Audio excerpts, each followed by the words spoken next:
now tuned in to the Cold Hard Truth, Cayman's #1 hard-hitting live podcast show, where we feature some straightforward conversations on political, social, and celebrity news and all things happening in the Cayman Islands and around the world. This show was created to give the people a voice and a means of being involved and informed without any filters. Sometimes it gets crazy, but we always keep it real. We bring you the tea, piping hot, so grab your favorite beverage and join the conversation via WhatsApp at 324-1612. Email tips@CaymanMarlRoad.com. Now, here's your host, Sandy Hill, broadcasting live from the beautiful Cayman Islands.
Bam!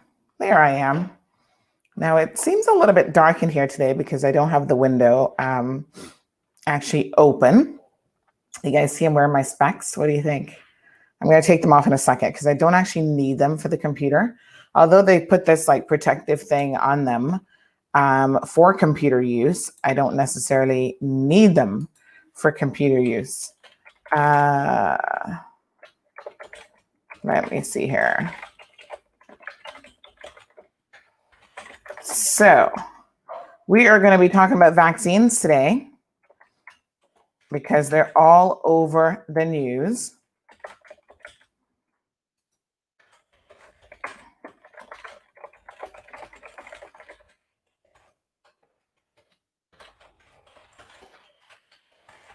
Okay. Give me 1 second. I want to make sure that we are. There we go. Now I'm going to see if this makes much of a difference. I don't think it will, because today is actually really, really super dark. So this is my window access that I have here in this room. And I don't really get a whole lot of natural light actually from this window. Oh, let me tell Alexa. Alexa, where is she? Turn on office light. So Alexa's going to turn on that light. Yeah, that makes a difference. I was going to say, I wouldn't think that I'm still trying to figure out this little glow that's like over my head. It's almost like a weird kind of halo thing that's happening lately. It could actually be the lens of the camera. I wonder if the lens of the camera needs a little cleaning or something. I'm going to look at that later on. We got new equipment, folks, new camera, but I just haven't even had a chance yet. I've been so busy trying to get ready for the sentencing date that's coming up here quickly. I have honestly not even had a chance to learn the equipment because I gotta learn it, right? So I'm just checking our daily messages, see what we got here going on, so that I can advise you guys of what's the latest information that we need to be very much aware of. So we're going to be talking about vaccines this morning. This is a very interesting topic, I must say. We're still no response from government as yet, by the way, for the questions that we submitted. It's like we're just waiting on them to respond to the people. That would be so awesome, to be quite frank and honest. But it's just not happening. So we will continue to have discussions without them. And then once they hear something they don't like over the weekend, you could have come to us about the Red Bay parents who hadn't been contacted, yada, yada, yada. And I'm like, that particular agency actually normally does do a fairly decent job, I must say, but I didn't even know that it was their responsibility to contact the parents. I thought they were just responsible for doing the test. So, what do they want us to do when we contact them? They are simply not responding. So when we have discussions around it, when we talk about it anyway, then they're like, oh, don't put this out in the public. It's making us look bad. We could have rectified it.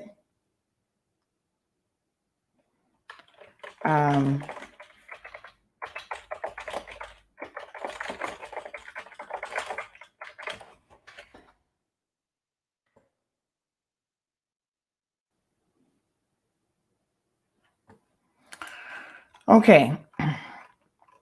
So, let me just see all of who's here. Yes, Morna, it is a beautiful day. It's a cloudy day where I'm at. So it looks like we might be in for some additional rain today. We got some yesterday as well. I must say, good morning, Marshall. Nancy is here for it. Thank you so much, Nancy. Sai is here. Good morning.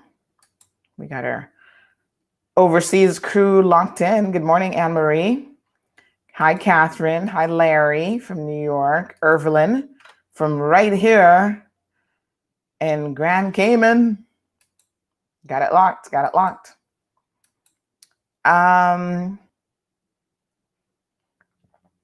Thank you so much for tuning in.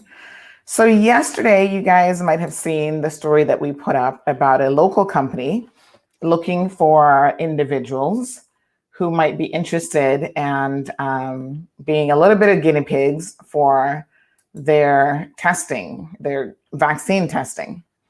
And the irony of all of this is the day that comes out, we see that in the US, a volunteer in an Oxford coronavirus trial has died, but they have said that that person was taking the placebo.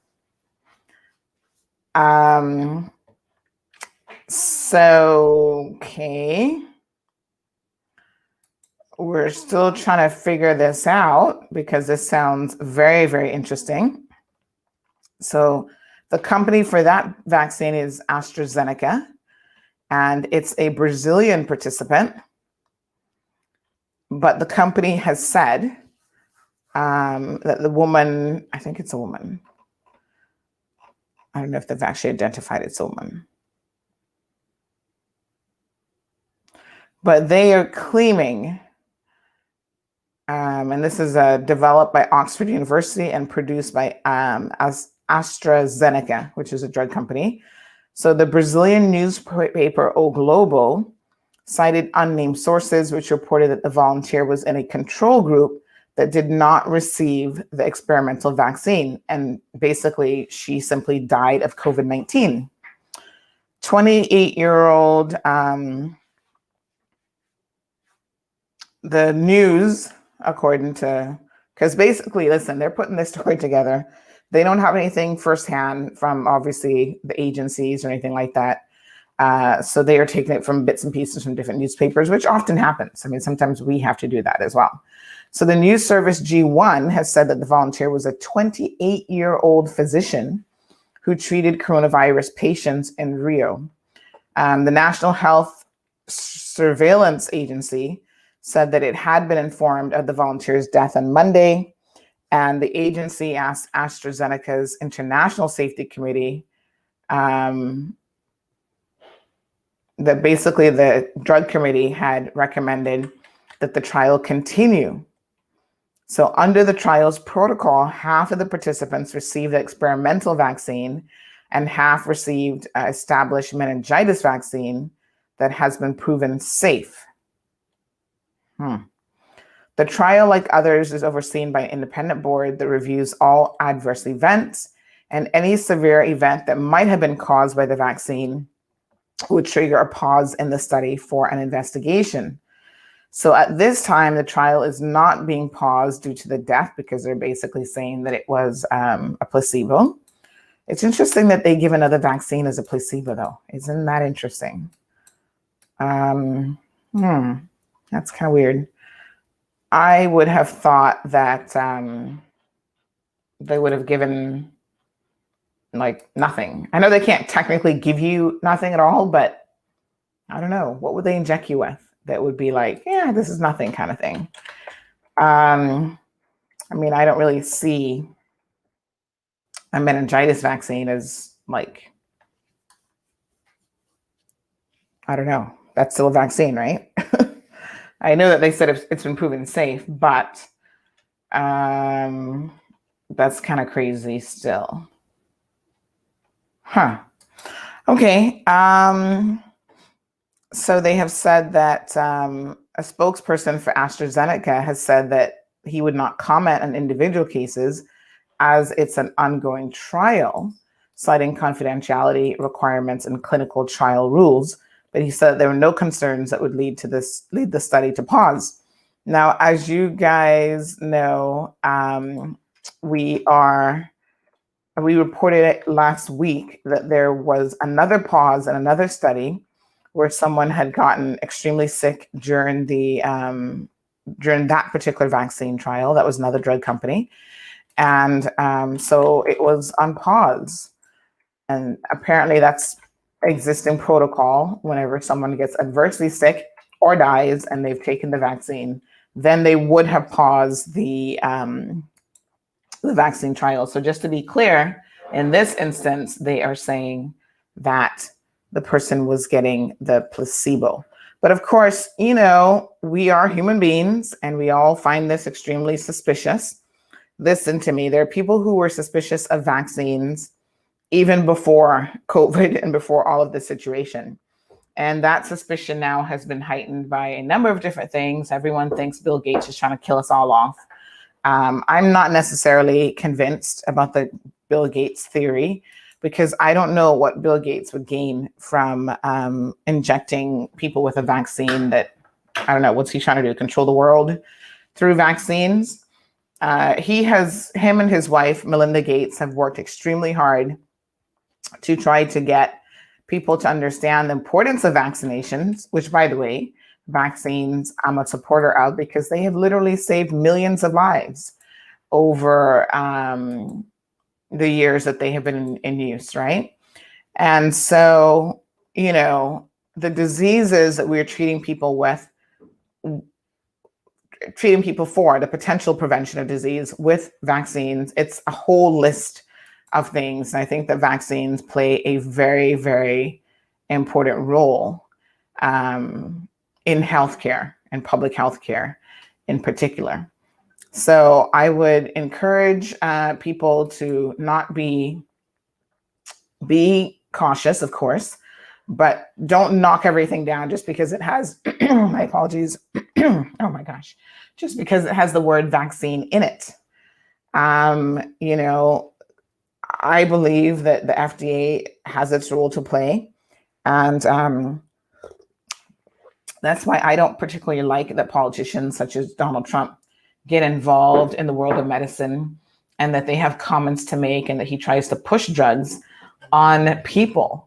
I think that he has obviously no medical training whatsoever. And, at the end of the day, it's best that he leaves that to the scientists and to the experts to do what they have to do. We're going to talk about the local one here in a second. Just give me one quick second here. So, I've looked at the rumors in terms of the Bill Gates situation, and people are just all over the place. They think just because somebody's rich and has money that they're evil. And I don't agree with that. I think there's lots of rich people out there who are doing a lot of good for the community. And Bill Gates and his wife, they've actually said that the vast majority of their wealth, they do not want to leave to their children, because their children don't necessarily need billions of dollars or whatever it is that they've got, that they are really keen on, helping others who are less fortunate. And they've set up a lot of different nonprofit organizations. They fund national public radios. They do quite a bit of work, actually, that people are not even aware of the fact that they do.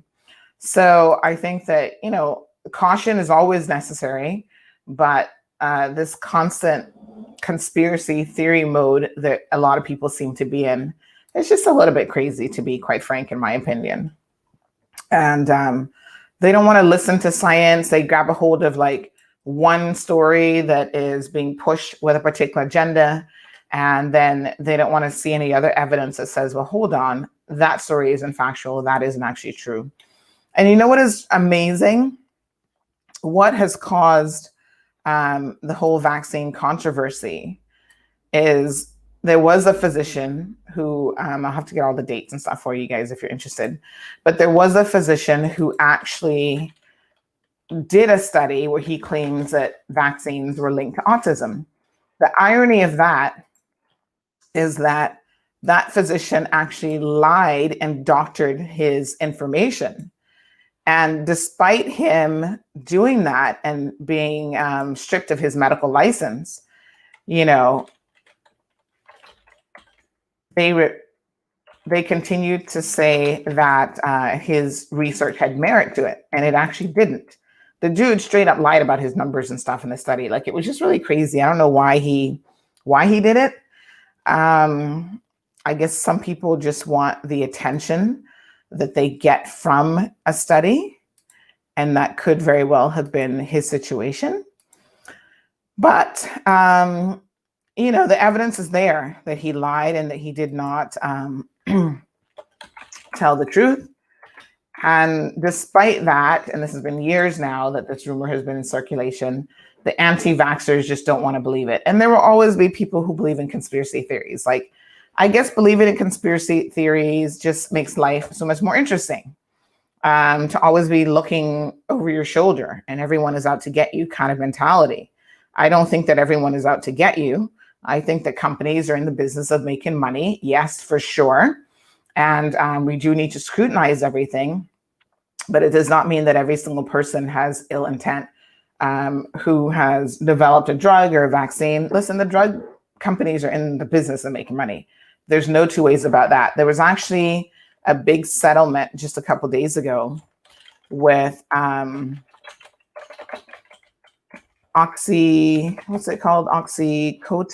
and some drug company, because basically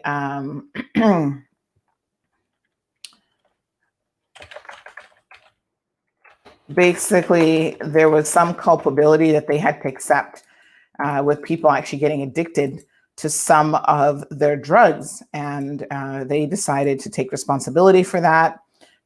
My apologies. And so they actually did settle. I'll have to look up the settlement details, but it was a significant amount just a couple days ago. So yes, drug companies have a reputation. They are greedy. They are companies that are in the business of making money for sure. And so I'm not surprised by any of that information, you know. And there's some drugs that are way more addictive than others. There's one particular drug. It's called, I should know because I'm a bit allergic to it. It's called, oh God, what the heck is it called again? They always, when I go to the hospital, whatever, they're like, are you allergic to anything? I'm like, yes, it's on my file. It's, oh my gosh, what's the name of it again? I can't remember. It begins with I think it begins with a P or something. But anyway, apparently it's a very addictive drug. And they use it for pain. It's a painkiller. When I was at the hospital recently tending to getting my results from the MRI on my knee, he said, oh, I see here that you have that, you know, you're allergic to this particular drug. And he said, are you allergic to it, or do you just not like how it makes you feel? And I said, well, I took it one instance. I can't even remember, you know, what I was sick with or whatever. And it really made me feel so bad that honestly, I was like, I will never take this drug again. Percocet, that's what it is. And he said, that's interesting because Percocet is actually very addictive. And he said, a lot of drug addicts love Percocet. And it is like, you know, the drug of choice. So when people come in and they're asking for Percocet, sometimes they have to be really, really careful with those patients because they know that it has the ability to make people addicts very, very quickly.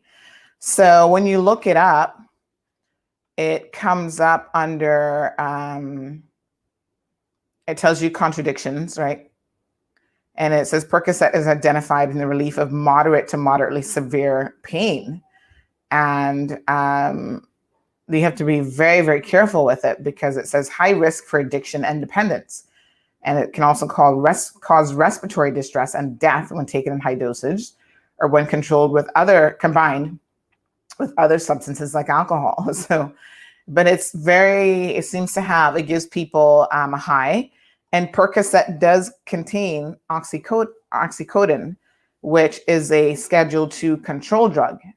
So it's an opioid. And this was just a couple of days ago, the opioid situation is what has been settled with one of the drug companies. So it does expose people to a high risk of addiction and abuse and misuse. So I said to him, well, that's interesting because this drug made me feel like horrible and I have no interest in taking it. So that's why it's on my list of, it's not like I really had an allergic reaction to it, but it made me feel so bad. Like it made me feel worse than whatever pain I was taking it for. And I guess, I don't know, is that what a high is? Like, I don't know. I've never been high in my life, but I'm thinking, geez, if that's the high you're going for, to feel like crap, I'll pass on that any day of the week. But maybe people just have addictive personalities and that's what they like. So we're going to be talking a little bit more about the vaccine trials that are being proposed for the Cayman Islands. So Rhonda tuned in from Indianapolis. Thank you so much, Rhonda. Mary is here from the beautiful district of West Bay. Hello, Mary. Brandon tuned in. Nice sunshine. And we've got Johan Moxham. Sorry. And Johan says, are these vaccines that are proposing for Cayman going through rigorous testing and the highest standards of clinical trials and peer reviews? Well, by the way, folks, got my CMR mug. You guys see? That's exactly what we're going to be talking about here, Johan. So stay tuned. Oh my gosh. Miss Joy and Tamara are also tuned in from overseas. I think Miss Joy's in Texas. Tamara is in Florida. Doran is here. Good morning. Anne says pharma funds senators in the US so that they can vote their way. No, it's not penicillin. I don't know that I've actually had penicillin, maybe. But yeah, Percocet is the only thing that's on my list of please do not give me this drug. Because yeah, that was like, whew. But maybe that's what a high is supposed to feel. And I'm just not intended to ever have a high in my life. Not that kind of high, not a drug-induced high anyway. We're living high in life every day here in the Cayman Islands, high in accurate information. So, Johan, let's talk about this proposal here that we have now heard about. This is a very interesting situation, right? So we contacted the Cayman Islands Health Practice Commission for some information because apparently they're the ones who have approved a local company to conduct a phase 1 trial of a vaccine. The interesting thing about this is the Health Practice Commission has nothing on their website. Now, listen, I'm going to call a spade this morning, as we always do on this show. And I want to let you guys know that government needs to get their ish together. They are so focused on what others are saying about them oftentimes that I think that they miss the boat in just doing their jobs, right? And this is what kind of annoys me about them sitting down, patting each other on the back. You just need to do your job. You're paid a decent salary, the ones who should be doing their job especially. I'm not talking about the little receptionist who's barely getting $2,000 a month. I'm talking about managers in government. They're paid handsomely and they're paid a lot of money to do things, and they just do not get on with doing their jobs. Here's one primary example. The Health Practice Commission, their website has not been updated on a regular basis as it should be.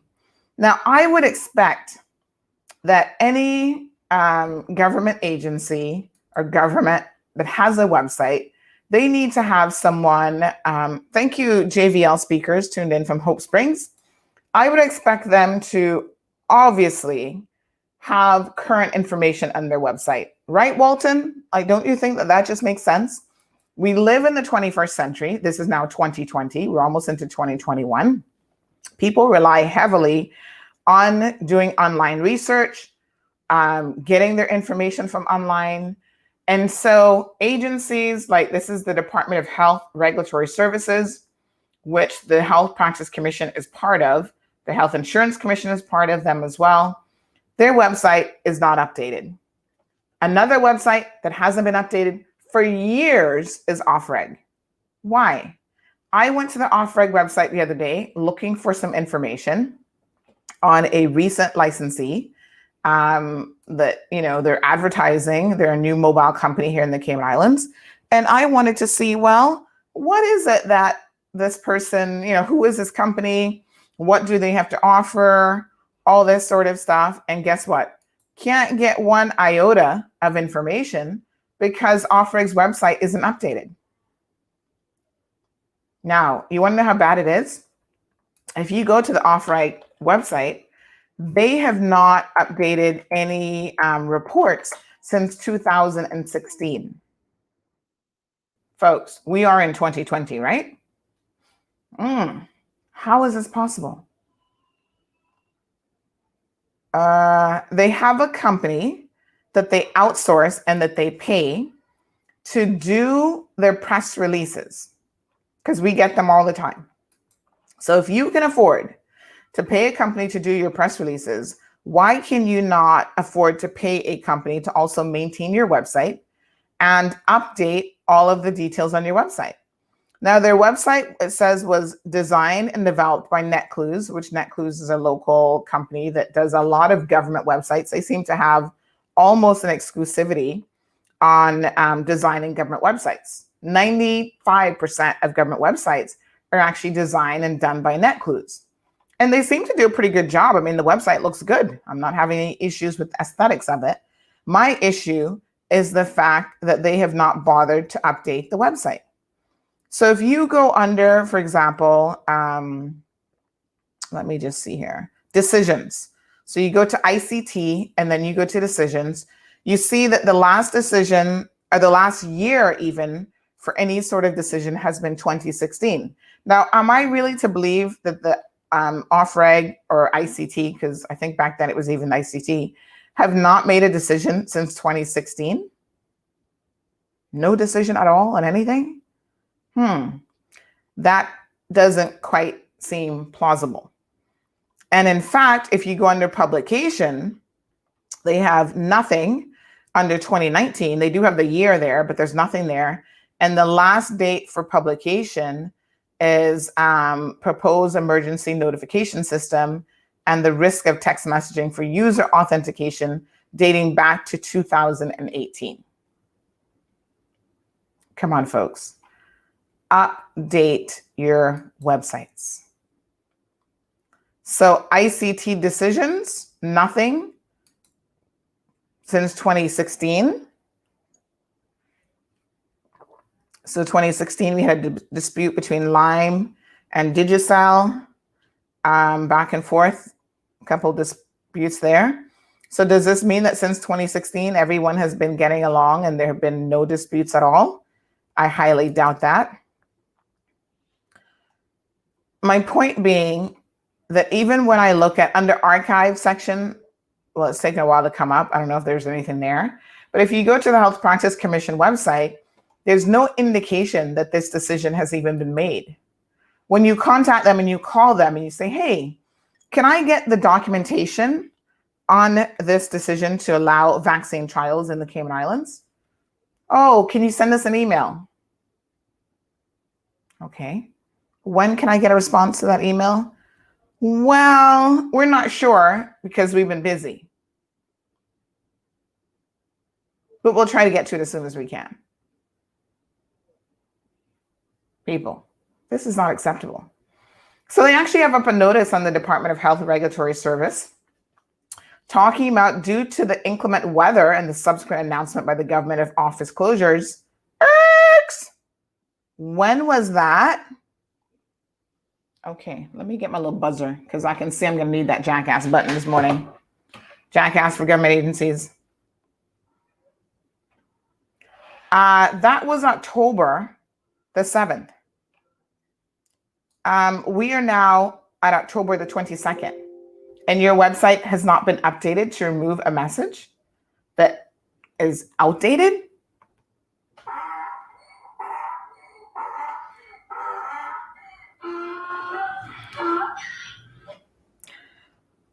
Wow.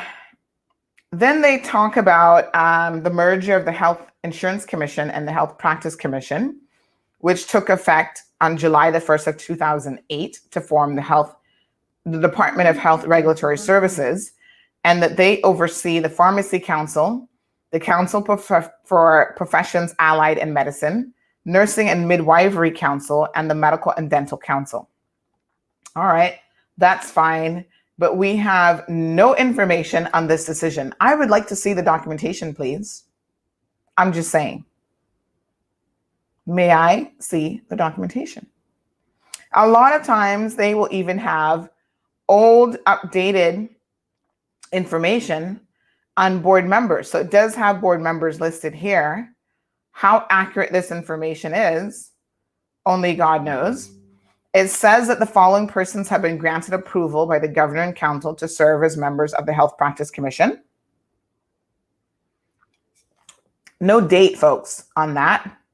So we would have no way of knowing if those appointments are current or not, because that's often another issue, is that they're not updating their website on who the current members are. So let me try to do some cross-referencing and see if I can find another source for who those persons are.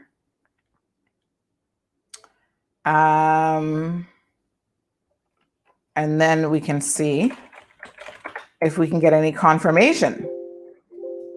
Because once again, we just don't know when information is not updated. How are we to know how accurate this information is? So, now this is interesting. I found another website that has totally separate board members than what this website does. So I don't know which website to even believe. This one is maintained by Computer Services Department. I don't know who maintains the Department of Health and Regulatory Services. So I cannot say which of these two sources is actually even correct. No date. It'd be nice if you could say the Health Practice Commissions as of, they were appointed on a particular date.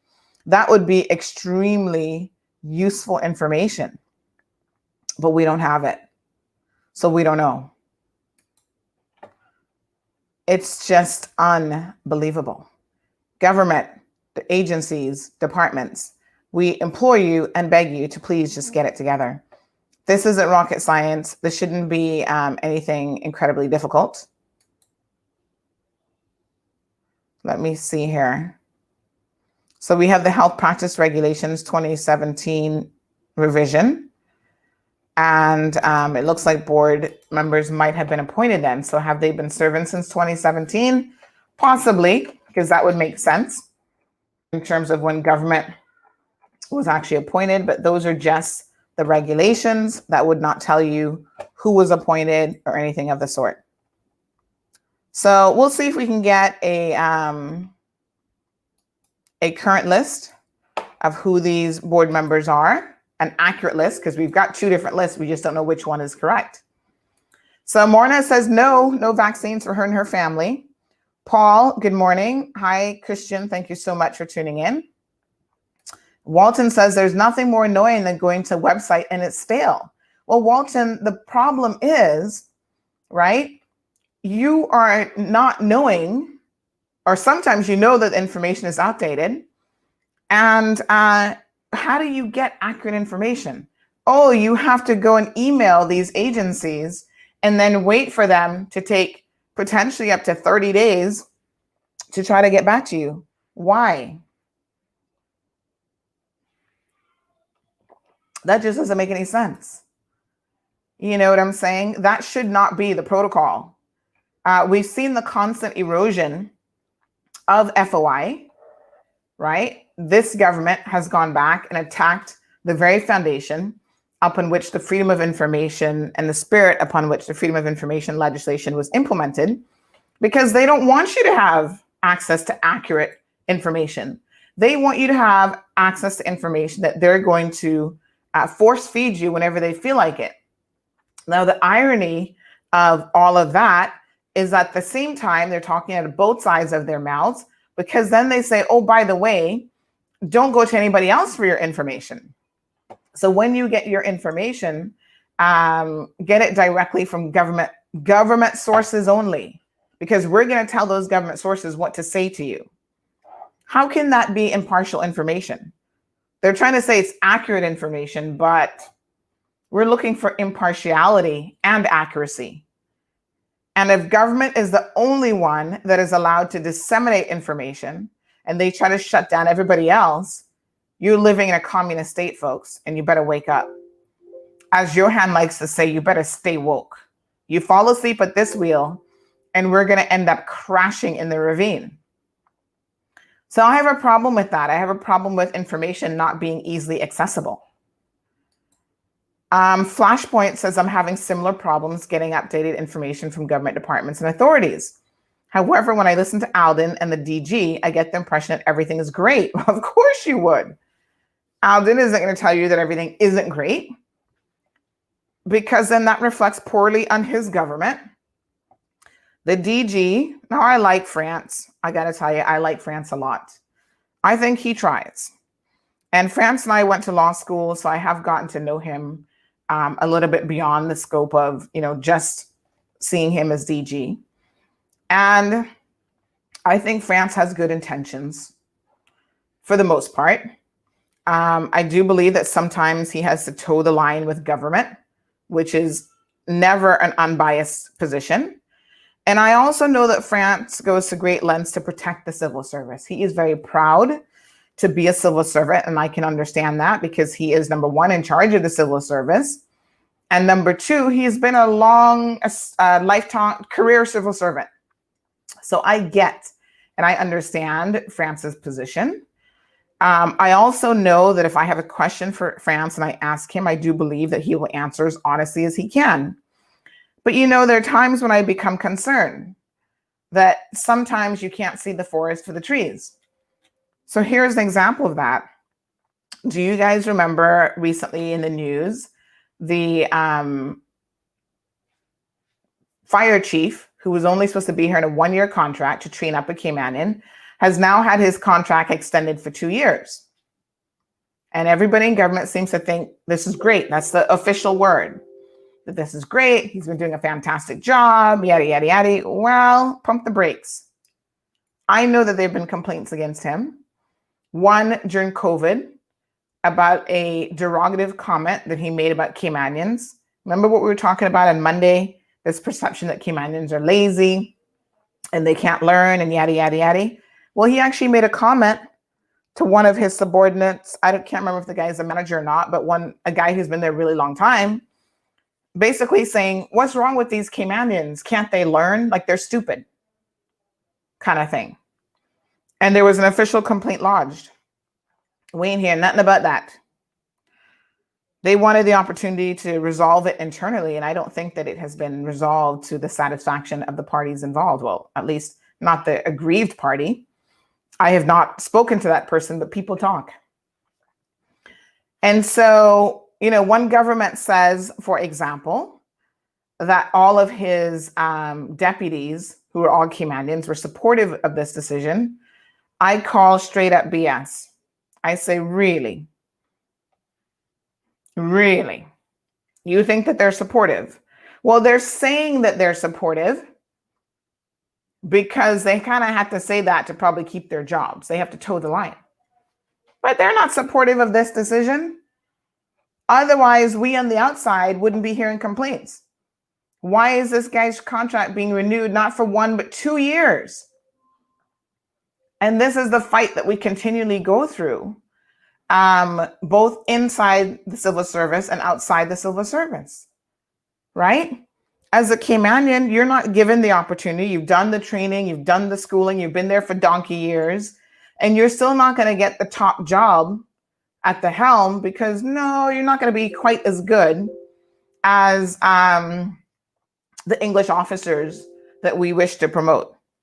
And normally most of them come in retirement age or past retirement age. They cannot get a contract again in the UK because retirement age.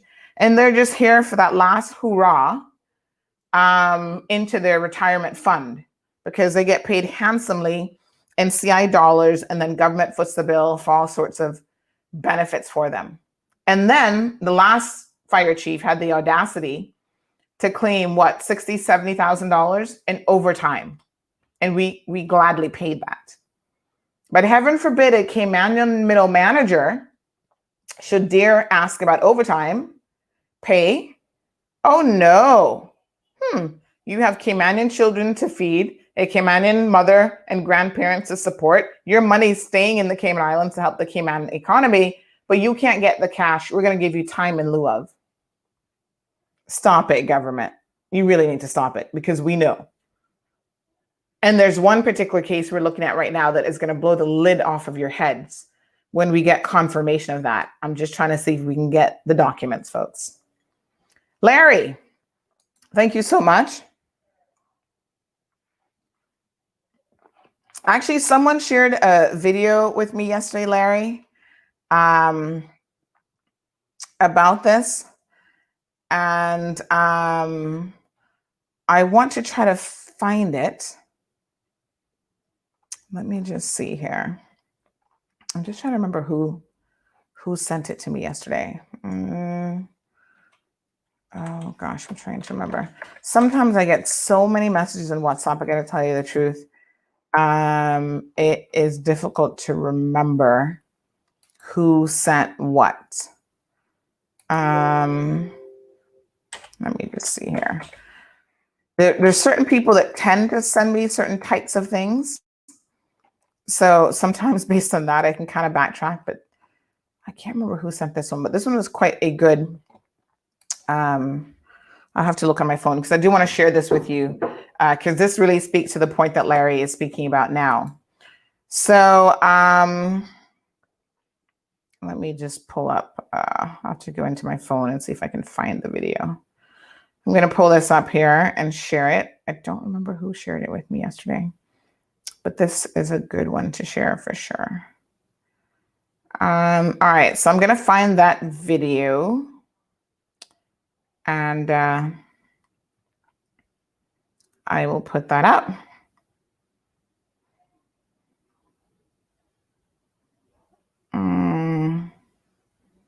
Gosh, you get so many messages. I wonder if it's this one.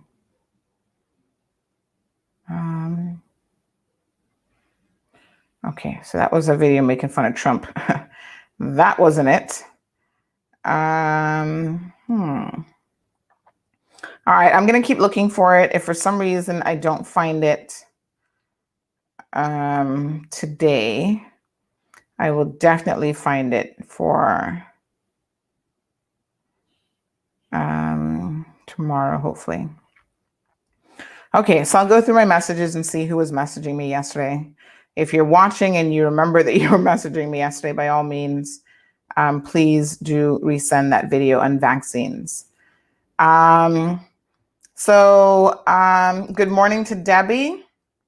Sonia, I don't want to, this show is not about being an anti-vaxxer, and it's certainly not about saying that vaccines do not have a role to play, because they very much do have an important role to play. And I want to talk about that here in a second, because I think it's important that we don't take a position that is inaccurate just for the sake of, we're afraid of everything out there.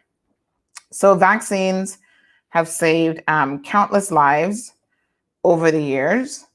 And when I say countless lives, I mean, I found the video. Okay, I see who sent it. I'm going to download this. I think this is it. No vaccines. All right, good.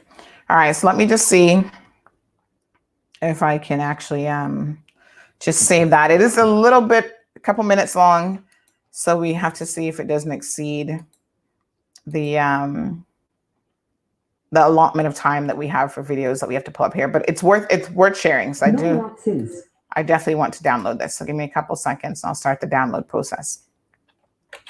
I already had downloaded it because I knew full well that I intended to share it this morning. So let me just pull it in. So Flashpoint says there will simply be no meaningful progress or accountability because the DG seems to believe that everything is great. I don't think he believes that everything is great. I think he knows that everything is not great. But I do believe that there is an agenda there that is obviously pushed by government in particular. And when I mean government, I mean the political arm of government, to give an impression that everything is great, whether that is actually the case or not. And I'm sure despite his best efforts, he probably feels pressured to toe that line as well. Having said that, he also is trying to implement certain procedures and a degree of accountability. Remember, there was this whole policy decision in reference to people who are suspended for criminal allegations against them. And he has basically said that it's not fair to the civil service, for sure, to have people suspended for 4 or 5 years, unpaid, full pay, and not actually doing their jobs. And sometimes they have to hire additional staff and pull in people to fill in those posts. So he has spoken to the DPP's office and tried to get assurances from them that they can now expedite situations or expedite applications, processing of criminal matters, I should say, of people who are civil servants. Now, listen, those of us who've been through the court system numerous times, 1, 2, 3, 4, 5, 6, 7, 8, 9, 10. We're at 10, folks. And that does not include a few other civil matters. That's just DPP coming at me 10 times. That's government. You know that unfortunately the wheels of justice are so painstakingly slow. So to think now that civil servants will be expedited and given preference, cases against them, kind of makes me go, why? I have my life to live too. I'm experiencing reputational damage. Maybe if you're going to expedite it, you expedite it for everybody. Like, you put systems in place where the constant holdups in the system that are permitted to happen are done away with. That would be nice. Let everyone benefit from having justice in a timely fashion. So Garnett is saying to try checking the new legislation website, as doesn't that have the things that have been gazetted, so it should contain the board members. The problem is, when was that gazetted? Like, I don't know how easy, I mean, we have to see how easy that is to search. So I have a copy of the Health Practice Law 2017 revision, but how can I dig into the contents of a gazette on that website? I don't know that. I don't know the answer to that, but it's a good suggestion, and I will certainly have a look.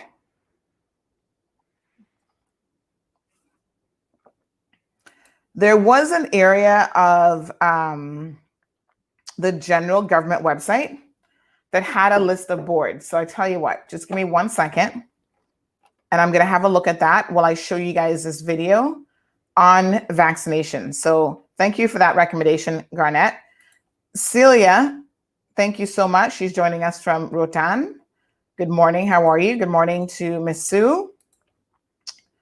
Good morning, Evelyn. Thank you. Marshall says they're always the case when they bring in someone to train the Caymanians, they end up staying and the Caymanian doesn't get the job or the job promotion. And in fact, a lot of times the Caymanians are the ones who are doing the training, but we won't go there again today. Flashpoint, it seems that government is one of the biggest offenders when it comes to unethical and discriminatory hiring practice. Once again, where is the DG? Well, do you guys remember on Monday, I was telling you this case about this young lady, Sheena Ebanks, and how she had applied for a job and didn't get it within government. And so she moved on after a great number of years, and she actually sued the government, and she won round one, and then the government was suing her and taking her to court to undermine or to reverse the decision of the Civil Service Appeal Commission. Well, folks, here is what is incredibly interesting. I checked with my sources, and there is a gag order in place, but the matter has been settled. So let me tell you what I know, despite there being a gag order in place. Well, I knew about this before the ink was signed and the gag order was in place, that there were moves afoot to settle it, and that they had offered her a financial settlement. And there was a bit of back and forth. This has been going on since, I want to say, late last year. And so I've known about this even before I confirmed this week that it was finally settled. So don't know what the payout amount is. Government hides that type of information. They will never divulge how much they paid her, but it's been enough to make her go away. And isn't that incredibly sad? That a Caymanian who wanted to serve in a position to serve her country and do the best possible job that she could do had to end up fighting her own government for a job that she was qualified for, that she scored higher for than her foreign counterpart, and that she actually had more credentials, paper credentials, which they're always trying to get us with, and experience than her foreign counterpart. She still had to end up fighting her government. And then at the end of the day, to make it all go away, the government is going to give her a little bit of hush money. And so now her lips are sealed. But other people talk. And you know we got sources, folks. If it's one thing we have, it is sources. So, let me pull up this video. I want you guys to have a listen to this video, and then we can discuss this. And we can also discuss it in the context of what is being proposed here in the Cayman Islands for a vaccine trial. And they only need 20 of you. And I want to talk about the logistics of that as well. No vaccines for respiratory diseases have 100% efficiency. The first set of COVID vaccines may be at 50 to 70% efficiency. That's what WHO is saying. And rest depends on your body immunity, how good your immunity is. As I just said, that WHO is promising that only 50% efficient any of these vaccines are. So that gives us a lot of responsibility on our own immunity and how to build that. After this COVID, it's just not about the COVID, but it is about lifelong good health. Let's not worry about the COVID, or in tomorrow it could be some other thing. So it's important for us to concentrate on how to build immunity and to have a good health throughout the life. It's time for all of us to step up on immunity building focus and stop being very casual about our health. You're hopefully drinking hot water and thinking that this is good for your throat.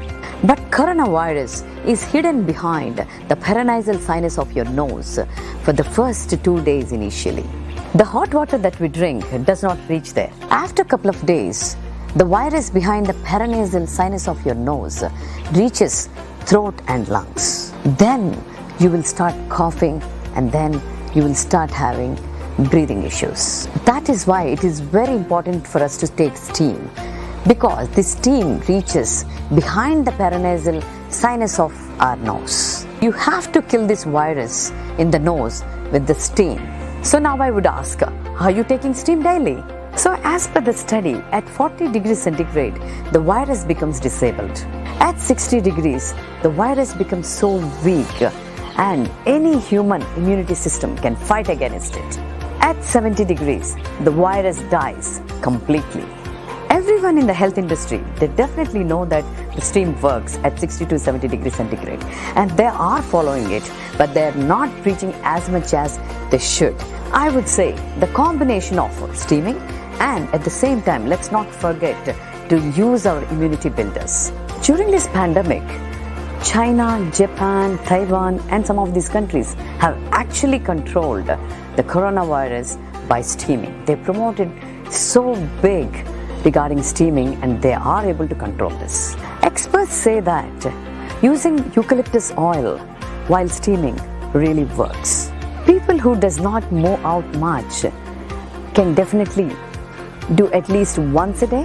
People who goes outside should take steam at least twice a day, preferably with eucalyptus oil. All right. So the interesting thing about this, and this is, Atlas makes a very good point. We're going to talk about the credentials of when you see videos like this, right? So it started off very good. And this is why you've got to be cautious in terms of the information that you take in. So this point that vaccines, first of all, we do not know. This is the first thing to note. We do not know if we will get a successful vaccine. The race is off to start, where we are trying to get access to a vaccine that could work. But the point that a vaccine is not going to give you 100% protection is a point that is certainly worth considering, especially with something like COVID-19. So for example, we know that the annual flu shot gives you some degree of protection, but it is not 100% for a number of different reasons. Is it possible that COVID-19 might fall into a similar sort of circumstance, entirely possible. So if we consider that we're not going to have, even if we roll out a vaccine, we're not going to have 100% immunity. It might not depend on how the vaccine is intended to work. The idea then is that you need to do all of the things in your power to build up your own system. Now, I don't think that steaming is one of those things that's going to particularly help you. Steaming has its benefits for other things. And I got to tell you that I've recently purchased a steaming machine to just help me with my sinuses. Because sometimes my sinuses, I'm very congested. And then other times it's like a waterfall, right? So I'm going to be using hot steam to try to keep my sinus cavity and nasal cavity as clear as possible. That's proven that it will help with that sort of thing. Does that mean that it could potentially also help to clear out on the superficial surface of your nasal cavity some of any types of viruses? Does steaming in general help keep you healthier when it comes to picking up infections? I could see that there could be a potential argument there for that. There are home remedies and things that you can do and you can take that will certainly help you in relation to that. Folks, give me one good second. My sidekick, Coco, is literally scratching down the door. I don't know if you guys can hear her or not, but give me 1 second to let her in, because otherwise she's going to torment me today. So hold on 1 second. Let's take a quick commercial break.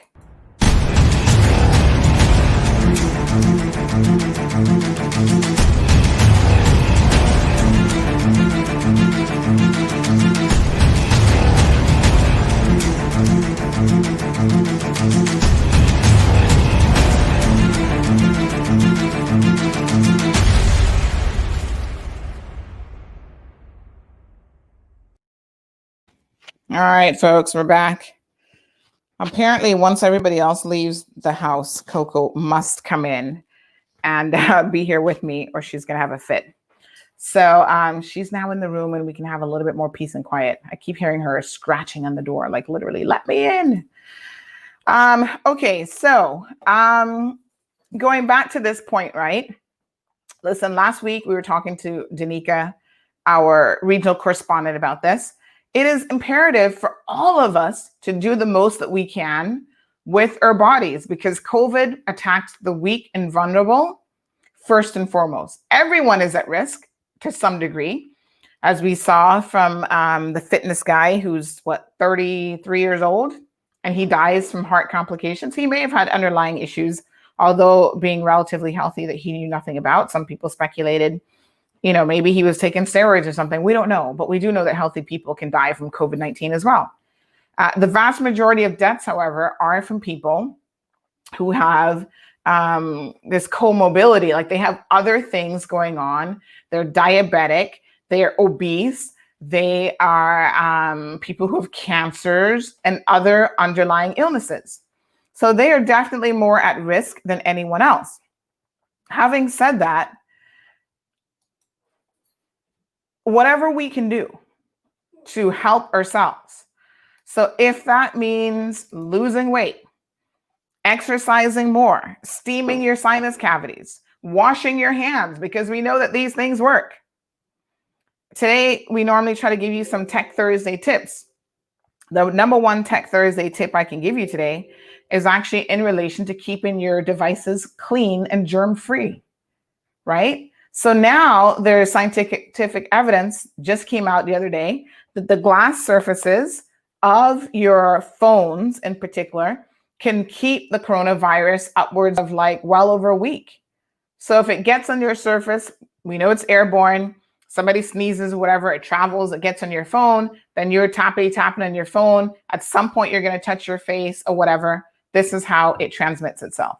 So not only do you need to be doing things like washing your hands, you need to be wiping down computer equipment, mouse, keyboard. Keyboards can get so nasty. Can I tell you? Every once in a while, I will just take my keyboard and chuck it. I just throw it out. Because I think all those little crevices in there that has all the built up germs and whatever, and I don't care how useful or good the keyboard still looks, I'm throwing it away. And my husband always tells me I'm crazy because he's like, we can disinfect and we can clean the keyboard. I'm thinking, I think you can only disinfect and clean it so much. And at some point, I'm just going to chuck it and get a new one. He thinks that's awfully wasteful, and it might be, but I'm a little bit of a germaphobe. So for me, I'm just like, take it away. I want a new keyboard.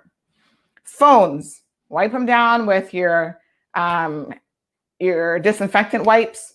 I use the Clorox wipes. You guys saw that I bought a bunch of those the other day, and I need those because I literally wipe down everything with them. So, steaming, I don't think it's going to cure anyone from COVID-19, but can it be one of the things that could be of some assistance in your fight against trying to maintain your health overall? Absolutely. It's not the only thing, however, that you should be doing. There's a lot of different things that you should be doing.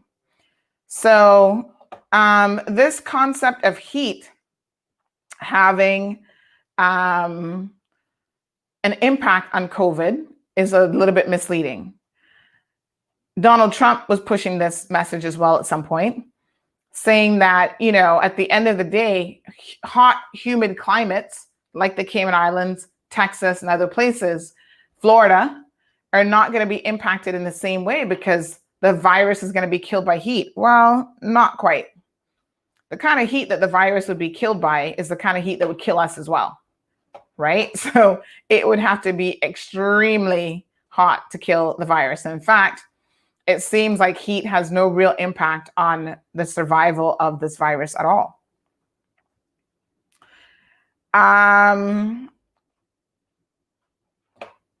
In terms of vaccines, good morning, Gina, and good morning, Chrissy. Thank you guys so much for tuning in. Alric is saying Caymanians can't get jobs, but they want to use us as guinea pigs for this vaccine experiment. So here's what we know. Let's talk about this proposed situation here in the Cayman Islands. We have reached out to the company. We would love to have them on here to answer your questions. We have not yet received any information in terms of directly from them in terms of how this is even going to work. But they're looking for, this is what we know, they are looking for 20 volunteers here in the Cayman Islands to participate in the first phase of a vaccine trial. Now, my first question when I saw this is why? Why would you need volunteers in Cayman? It does seem very peculiar to me, and I'm going to put the link in here in case you missed the story, but it does seem very peculiar to me that Cayman would be the location for you to carry out vaccine trials. We don't even have a notable outbreak of COVID-19. So how do vaccine trials work exactly? And these are the questions that I would love to ask Dr. Sukian, right? Isn't the idea that you're vaccinating people who are likely to be exposed to the virus so that you can actually see if the vaccine works? Or do you, as part of your vaccine trials, actually expose people to the virus? Like, how do you know that it's going to work? Especially in a environment where there are really no cases of COVID-19. We know we might have one or two out there, but by and large, we don't. Now, what might make sense, and I don't know where these 20 people are coming from, because I tell you what, most Caymanians are like, it's not going to be me. Maybe the people who are coming in from other places who we know have, a lot of them are turning up positive. We had another positive case yesterday with COVID-19. Maybe they are the ideal test subjects. So talk to them, whoever it is coming in on the BA and the Miami flights. They're the perfect test subject because they're bringing it with them from wherever they're coming from. So in the past week, we've had over 10 cases that have been imported in. But the average person in the Cayman Islands and the general Cayman population, why would you even have a clinical trial, stage 1, on this island? I just don't get it. I don't understand why a facility would think that this is the ideal place to do that. Just because, like I said, just looking at the sheer numbers, it just doesn't make sense to me. Ricardo, watching all the way from the Philippines, thank you so much. Ingrid, good morning. Now, I have a lot of questions about how this is supposed to work, but what we were able to discover and find out is that this company called Perseus, I'm thinking that's how they pronounce their name. They are actually an established company here in the Cayman Islands. They've been here since it looks like 2013-ish. And Dr. Sukian, and a lot of us know Dr. Sukian. She's been in the Cayman Islands for a number of years. She's had her own medical practice for a very long time. So Dr. Sukian is their local partner, it appears. And they actually work in what they call cancer immunotherapy. And I think the company was set up here in 2013. So they use vaccines to treat cancer patients. So there is a theory about cancers and how cancers work, and how perhaps vaccination is something that can be helpful in the treatments of different types of tumors.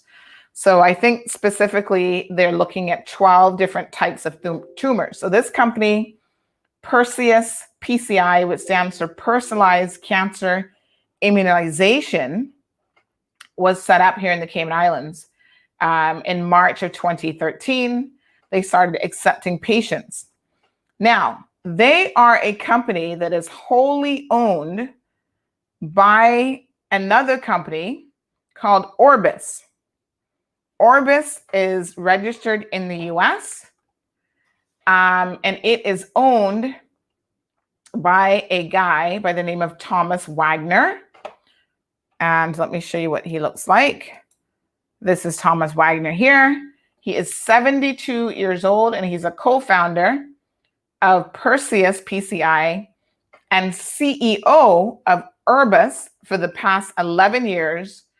And he is a Greenville biomedical researcher. Now, if you're a conspiracy theorist, folks, this is where this gets interesting.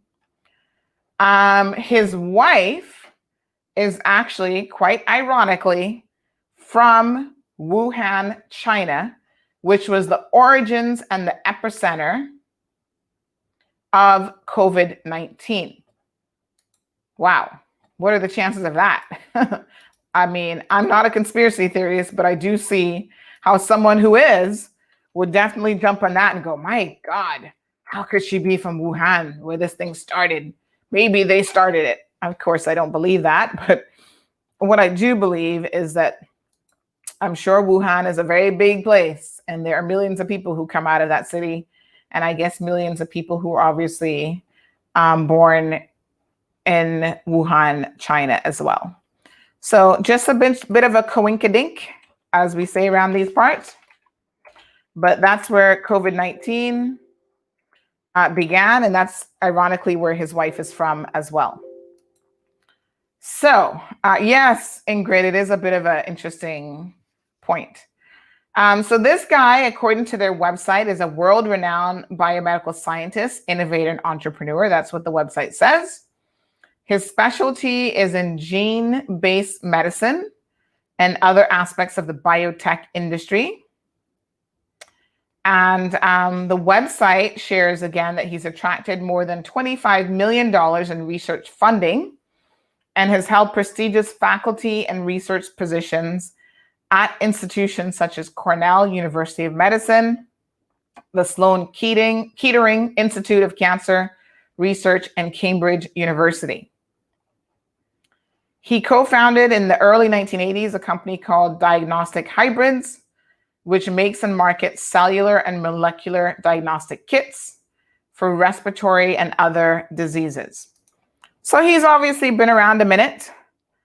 I don't know, obviously when people put up their credentials on a website, I don't see any independent verification of those things, but let's just assume that he's telling the truth.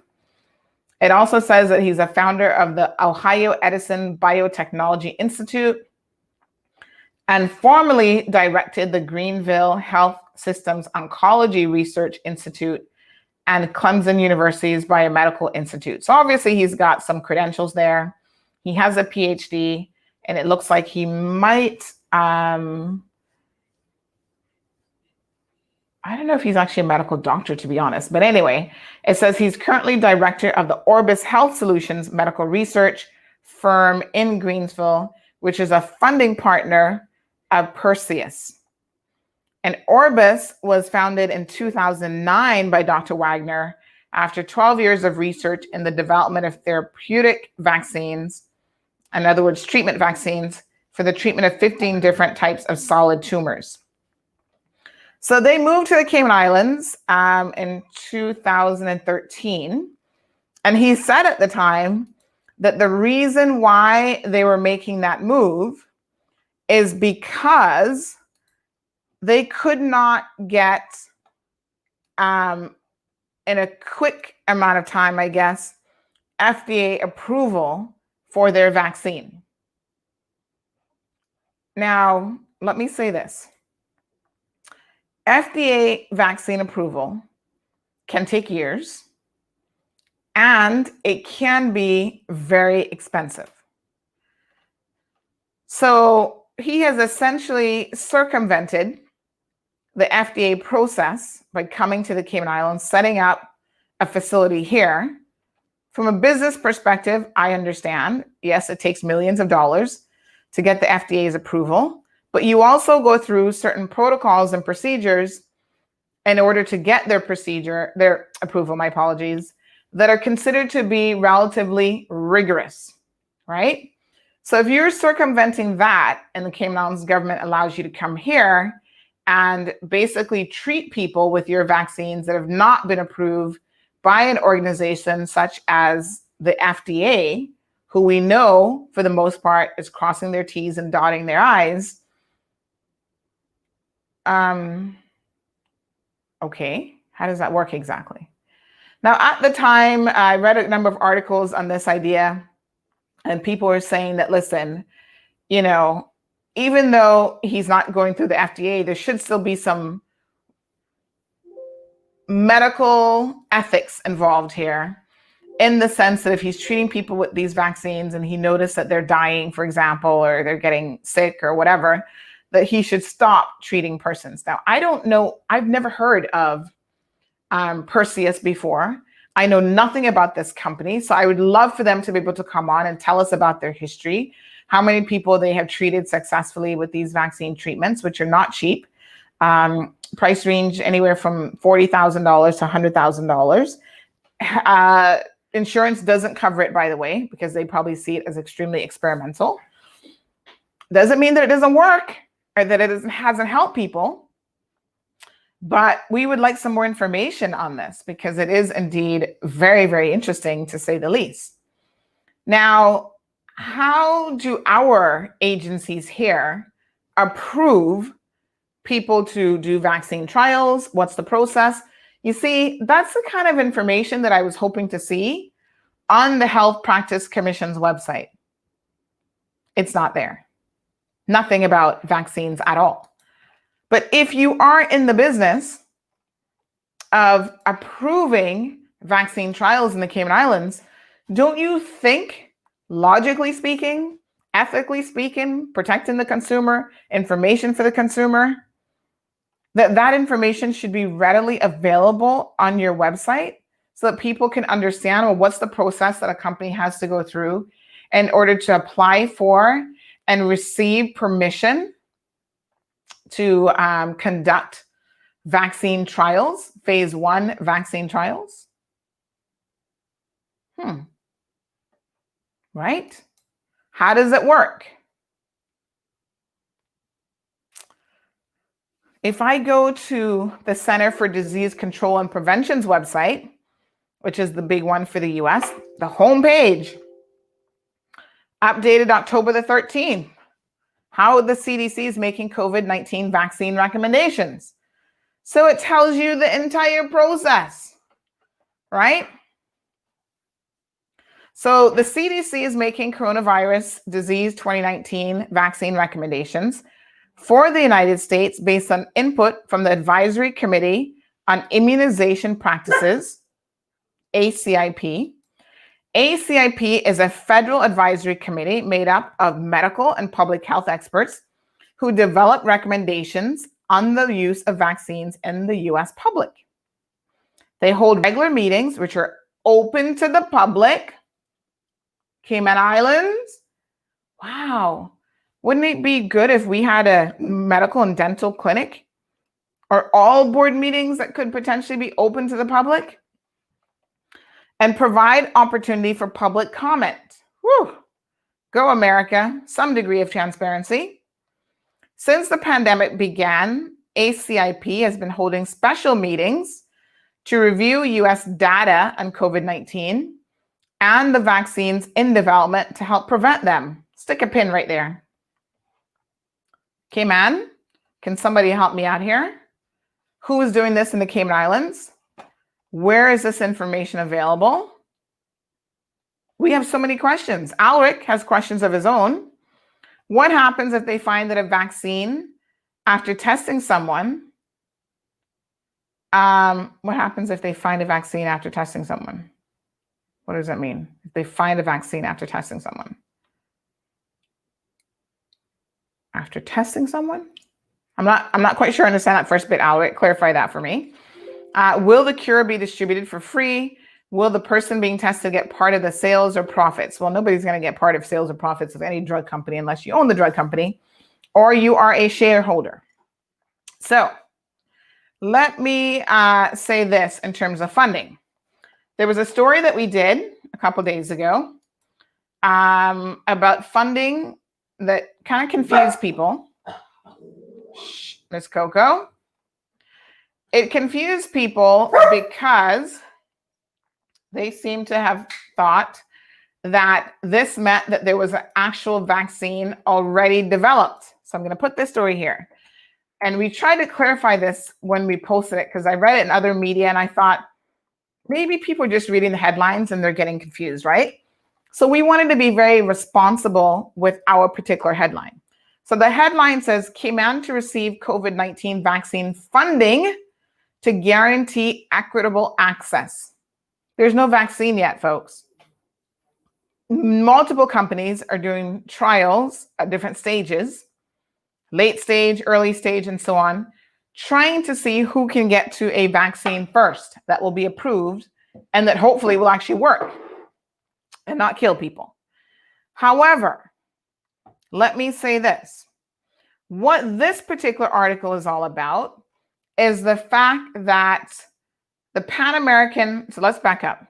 The European Union gives money to the Caribbean Public Health Agency, CARPHA, to help pay for a COVID vaccine once it is available. It's not available yet. Okay?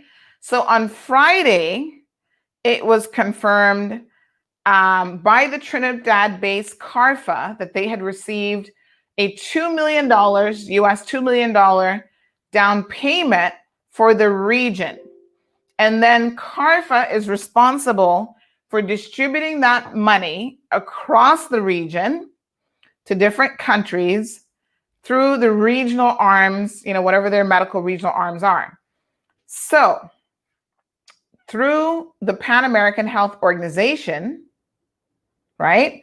So the European Union and the PAHO have a cooperation agreement.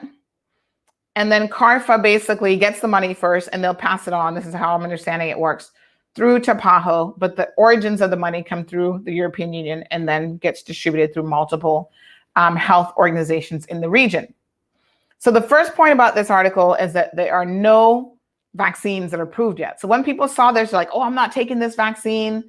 Look at this thing talking about COVAX facility. That's not the vaccine, folks. So COVAX facility is the Vaccines Global Access Facility. And that, again, is an organization that ensures that people actually have access, equitable access to vaccines around the world. So let me tell you what the hoopla is all about and what all of this means. So Cayman Islands has gotten some promised $80,000 so that when a vaccine is found, at least we will have $80,000 to assist with the cost of accessing the vaccine and distributing it to our citizens. In most countries around the world, vaccines are provided for free because it is accepted that vaccines play a humongous role in public health and that they will save a lot of lives as they have in the past. So, COVAX facility is going to guarantee or try to guarantee that there's equitable distribution of a virus if and when it becomes available.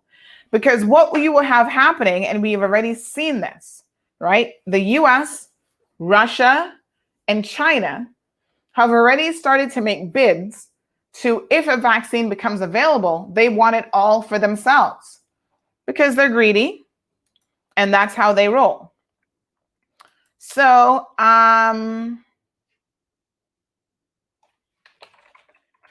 the Americans, for example, Trump in particular, was trying to make offers to the Germans. This was in the early days of vaccine development, because the Germans, I think, were kind of leading the field with vaccine development.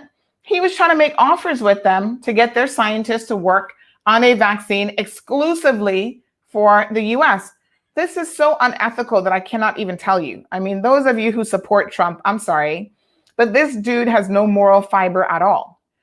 You know, access to things like vaccines should not be determined solely on the basis of whether you have money or not. And that is what these organizations are trying to do. CARPHA, COVAX, the Pan American Health Organization, the World Health Organization, they want to ensure that everyone has equal access. And one of the barriers to equal access, folks, is money. Just like most things in life. The barriers to good health care is money. If you don't have money and you get sick, you don't get the same kind of health care as the rich, folks. Let's just be honest here. That's why Trump, after 3 days in the hospital, can come out looking like $1 million. Well, not really, but looking like himself and telling people that he feels great and he's never felt any better because he has had access to top-notch physicians, some of the best in the world probably, and experimental treatments that are not available to most people. So when he comes out and tells you, don't worry about COVID, it's a ride in the park, it's no big deal, he can say that because he has just had access to the best. Don't be fooled by it, folks. You will not have access to the best. You will have access to public health care for the most part.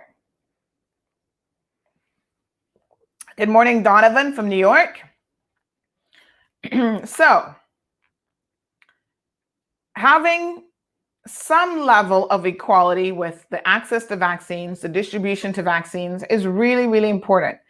Because what you end up having is a world where the super rich countries, you know, America, China, Russia isn't necessarily super rich, but they will get their hands on the money to find a vaccine for their elite. That the rich of the richer countries and the rich in those countries will be the ones who will have access to vaccines. And then it becomes a poor man's disease, right? It becomes a disease that kills the poor. Well, in many respects, it is already a disease that kills the poor. And that is why in the US, you have a disproportionate number of African Americans and Hispanics who are dying from COVID-19 than their other counterparts. Part of the reason for that, folks, is they do not have equal access to the same level of healthcare. Another part of the reason is historically that unequal access means that African Americans, Hispanic Americans, are not always making healthcare their number one priority. So they're not eating the best foods, organic foods. They're not exercising and having access to, gyms and all these other things to be able to keep their numbers down, keep the cholesterol numbers down, the blood pressure numbers down. So they tend to have all these comorbidity issues that we were talking about earlier. They are rampant in the African American and Hispanic communities by and large, and the poor white communities, let's be honest.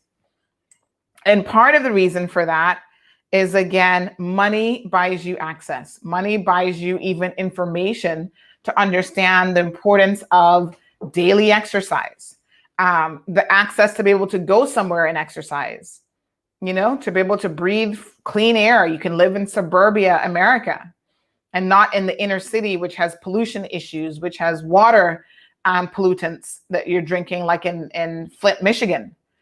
So there are a lot of very complex issues that come into play when you start talking about the access to vaccines and the access and distribution processes of how all of this will work.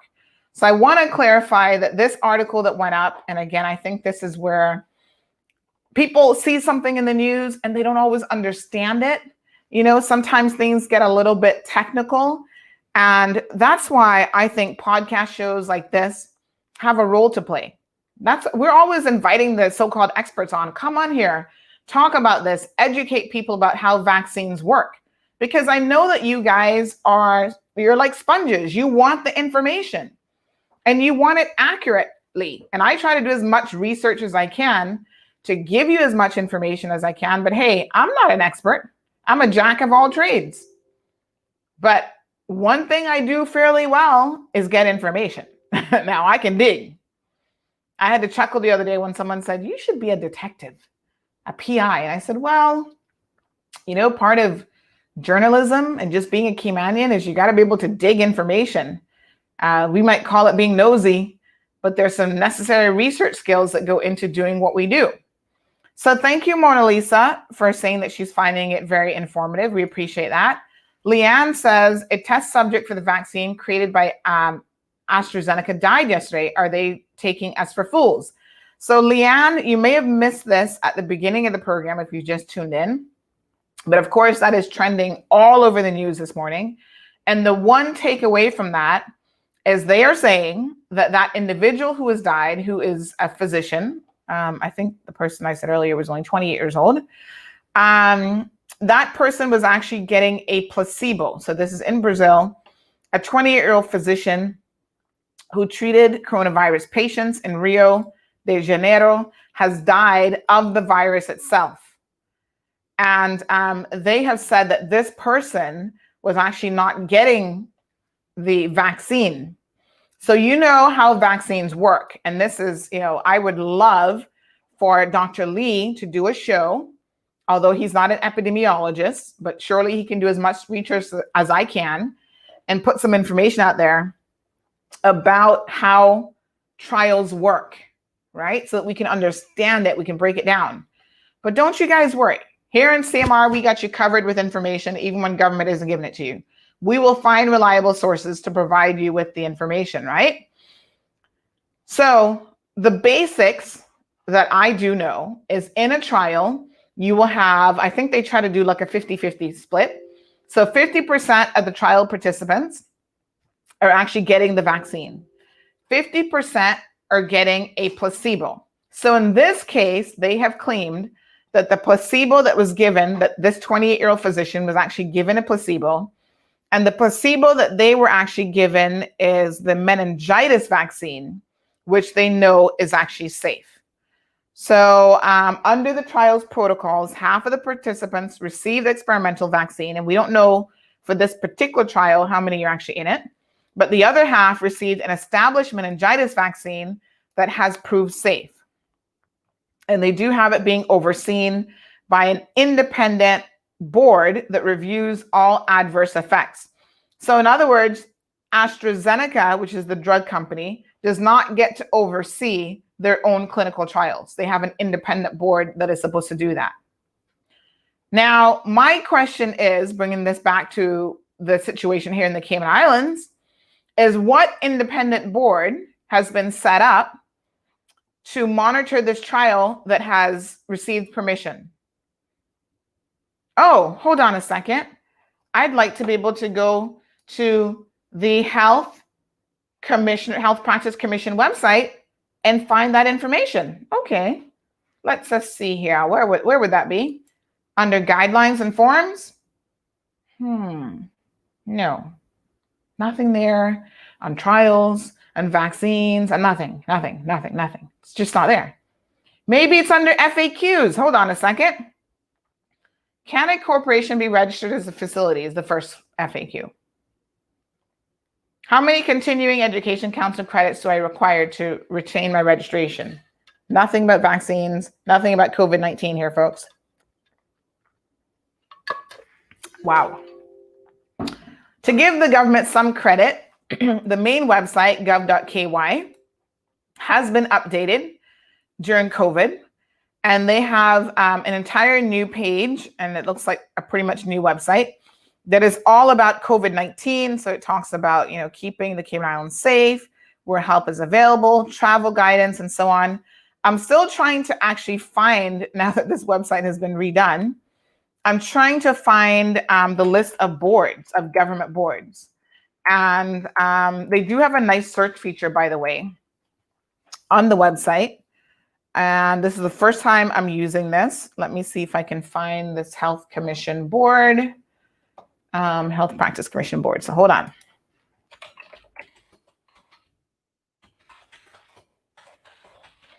So maybe they might have more up-to-date information. So they have the health practice regulations, which is not what we need. Health Insurance Commission, Ministry of Culture, nope. New Mental Health Commission, nope. Bulletin board. Okay. Archives for the Health Insurance Commission. Board of Directors for the HSA. Well, I'm looking at I want Board of Directors for the Health Practice Commission. That's what I want. So, don't see it here. All right, folks, don't know. So we'll reach out to them by email and see how long that response will take. Hopefully not long, because you should know who your board members are, right? Should be very, very easy. But yeah, I cannot find this information to save my life. Thank God my life does not depend on that this morning. If you have it, we're just trying to understand or confirm if this is new. So we do have Ministry of Health, Environment, Housing, and Culture, boards and committees, Cineco Board, Council of Professional Allied with Medicine, Health Appeals Tribunal, Health Practice Commission. Here we go. Okay, so this is what I'm talking about, why I am woefully confused. You guys got to help me out here. Because on the Department of Health and Regulatory Services, they have a list of board members. Let me show you guys. And then on the government website, they have a list of board members, and they do not match. So I don't know which of these I am to believe. Who do you think is accurate here? Do you think the Department of Health and Regulatory Services is maintaining their website a lot more closely than the government website? I don't know. Let me show you guys what I'm seeing here. So this is what is on one website, and this is all government, folks.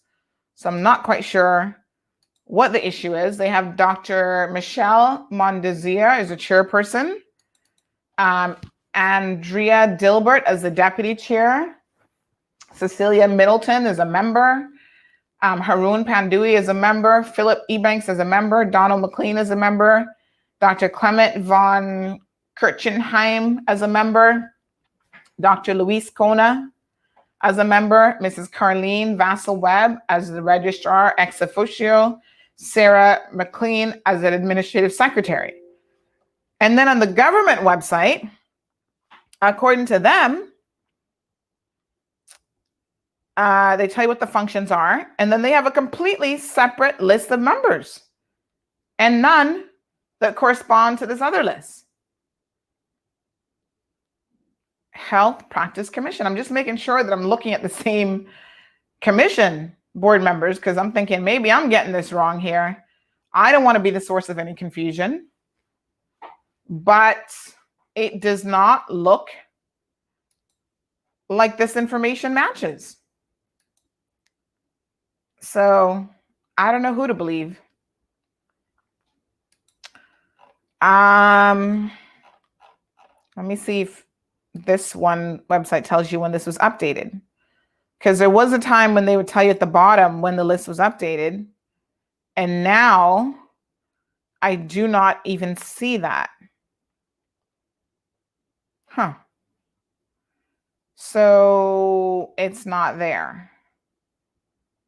Ministry of Health, they have no indications of what date this is as of or anything. I'm confused.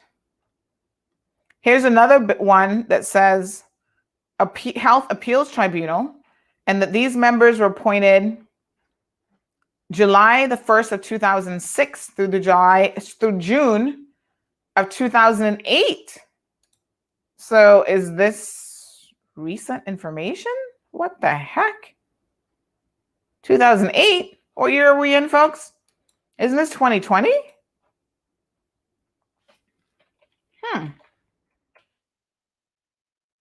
Interesting. So I don't know, folks. I cannot tell you how accurate this information is because I simply do not know. There are no dates under the health practice part of it. So I don't know which website is accurate. I'll try to find out for you. This has me stumped. I have no clue. So there are a lot of questions that we have. Good morning, Lizette, and good morning, Lizette. We have two Lizettes. One is Lizette Martinez, and one is Lizette Bodden. Very close. You're both tuned in. Good morning to both of you. Jonathan says it's time to cut our ties with England and get rid of this premier and his lackey government. I don't think the Caymanian people are ready for such a big change, my dear.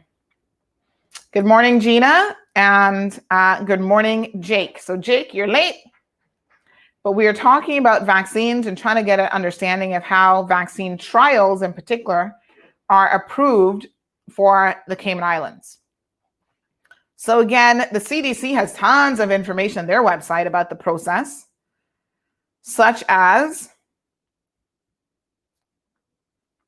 ACIP plans to review all available clinical trial information, including descriptions of who is receiving each candidate vaccine, age, race, ethnicity, underlying medical conditions, how different groups respond to the vaccine, because remember, a vaccine doesn't necessarily work the same for everybody, and any side effects experienced. If the Food and Drug Administration, which is FDA, authorizes or approves a COVID-19 vaccine, ACIP will quickly hold a meeting to review all available data about the vaccine. From this data, ACIP will then vote on whether or not to recommend the vaccine, and if so, who should receive it. Because remember, vaccines are not necessarily safe for everybody. For example, you guys know some years ago, there's a big to-do about vaccines for teenagers before they start having sex that could protect them from certain types of cancers. I can't remember the name of that vaccine off the top of my head, but you guys know which one I'm talking about, right? HPV vaccine? Yes. And so they know that the HPV virus actually causes the most common is the APV is the most infection is the most common cause of cervical cancer, and can also cause other cancers. So HPV is the human I always get this wrong, papillomara virus, just call it HPV.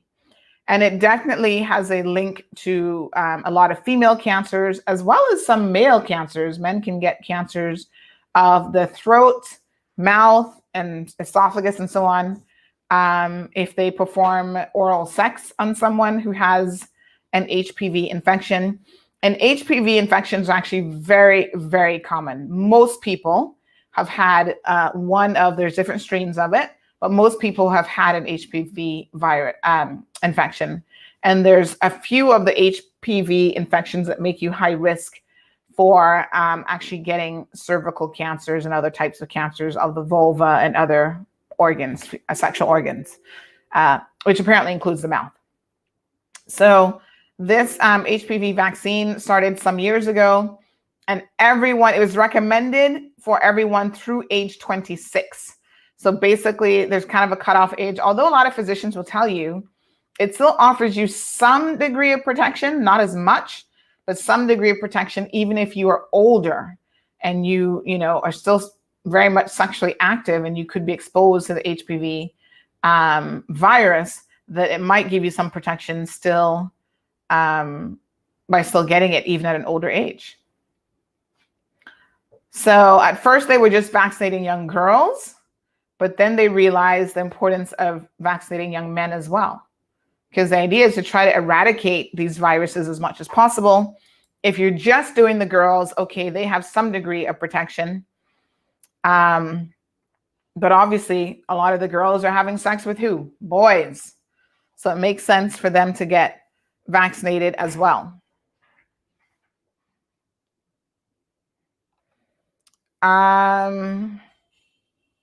And the idea is to try to catch teenagers before they start engaging in sexual activity. So among teenage girls, just as a note about how vaccines work in general, once they've been treated with the HPV vaccine, they have a drop of 86% in the infection types, the HPV types that actually cause HPV cancers and genital warts. 86% is pretty decent protection, folks. I mean, any way you slice it. Young adult women who take it, they see a drop of 71%. So again, the younger you are, chances are, because you haven't yet been exposed to it, you have greater protection, 86% versus 71%. And then for older women, vaccinated women, the percentage of cervical precancers caused by the HPV types dropped by 40%. Listen, a 40% drop is still a 40% drop, which is still significant.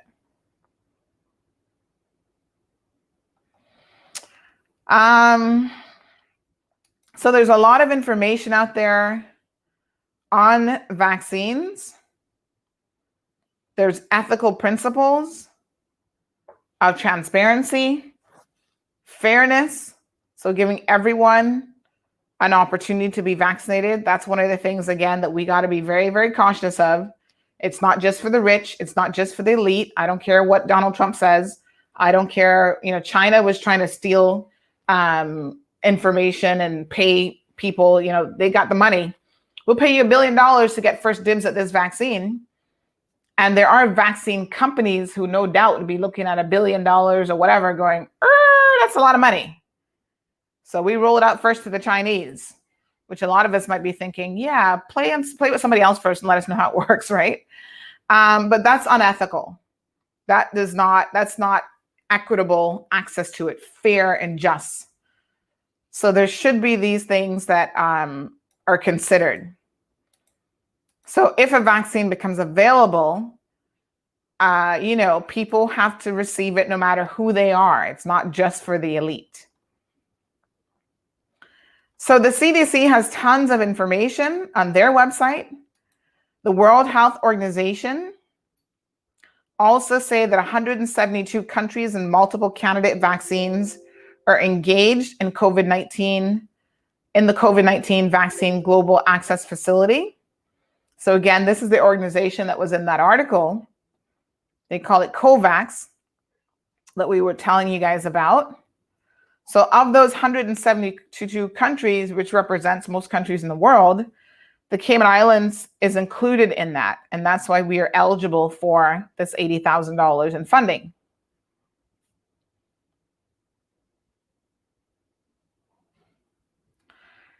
So, folks, you got to learn this information. You've got to read. They have 80 potentially self-financing countries, and they've submitted non-binding expressions of interest in the Gavi Coordinated COVAX Facility. And they will be joining 92 low and middle income economies that are eligible to be supported by the COVAX Advanced Market Commitment. So the goal of this organization, this Global Access Facility, is bringing the pandemic under control via equitable access to COVID-19 vaccines, broad-scale commitment and investment from countries. So COVAX is a global initiative aimed at working with vaccine manufacturers to provide countries worldwide equitable access to safe and effective vaccines once they are licensed and approved. So this is where people are really getting confused, because they were like, I ain't taking what's this COVAX vaccine? So COVAX isn't the vaccine itself. COVAX is like a conglomerate of 172 countries, basically, who have the singular remit of, if a vaccine is approved, how do we get access to it and how do we distribute it in a fair and equitable manner? So they are considered the world's largest and most diverse vaccine portfolio. So right now there are 9 candidate vaccines, with a further 9 under evaluation and conversations underway with other major producers. I just found a little typo on their website. It says major producers. I'm pretty sure that Y is supposed to be a J, and it's supposed to be major producers. We all make mistakes, folks, every day. COVAX is co-led by the Coalition for Epidemic Preparedness Innovations, CEPI, I guess is how they pronounce it, CEPI, Gavi, the Vaccine Alliance, and the World Health Organization, all working in partnership with developed and developing country vaccine manufacturers. And it is the only global initiative that is working with governments and manufacturers to ensure COVID-19 vaccines are available worldwide to both higher income and lower income countries. And unfortunately, without the oversight of these organizations, I'm afraid to say that people like Donald Trump would throw money at these drug companies and get all of the drugs for himself if they are available. And if we're to bring this pandemic to some sort of an end or closure by way of vaccines, there has to be a measure of equality involved in the process. So folks, I'm going to put this information here for you guys in the comment section so you can read some more. There's a lot of information here on this Global Access Facility, what they offer, and so on, what their remit is. I encourage you to go and have a look at it. In the meantime, I'm encouraging the government of the Cayman Islands, who have been receiving all sorts of accolades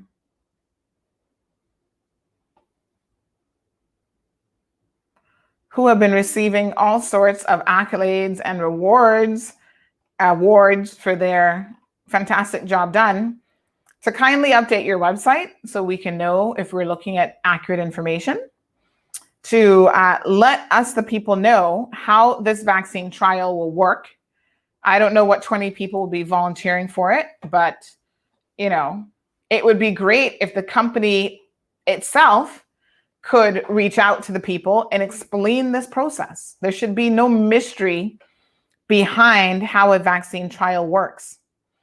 Now, in the Compass article, they made mention of the fact that the local company is going to be working with scientists in the US. Well, just a second here. I need some clarification of what that means, because the scientist that they're referring to is actually the parent company of the local company. So what scientists are we talking about here? So Dr. Wagner owns, hold on one second. Let me just get you the correct article here.